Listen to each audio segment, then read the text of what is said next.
નવી રીતે એકદમ લીલાછમ અને રૂ જેવા પોચા મેથીના થેપલા બનાવવા માટે મેથીની ભાજીને સુધારી ધોઈ અને મિક્સરના જારમાં લઈ લઈશું.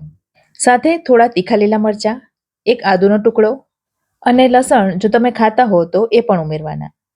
થોડું પાણી અને ગોળ ઉમેરી એની એકદમ બારીક પેસ્ટ બનાવી દઈશું.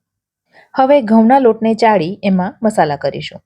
ઘઉંના લોટની સાથે થોડો બાજરીનો અને ચણાનો લોટ પણ લઈ શકાય. મસાલામાં ઉમેરીશું મીઠું, હળદર, ધાણાજીરું, તીખું લાલ મરચું, સફેદ તલ ઉમેરીશું જેનાથી થેપલાનો સ્વાદ ખૂબ જ સરસ આવે છે. હવે મોણ તરીકે તેલ ઉમેરીશું. થેપલા પચવામાં હળવા રહે એના માટે ઉમેરીશું અજમો. છેલ્લે ઉમેરીશું લીંબુનો રસ.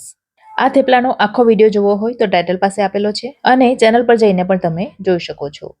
હવે એમાં થોડી સુધારેલી મેથીની ભાજી અને જે ભાજીની આપણે પેસ્ટ બનાવી એ ઉમેરીશું. રોટલી કરતાં થોડો નરમ લોટ બનાવી અટામણમાં રગદોળી શક્ય હોય એટલા પાતળા વણી લઈશું.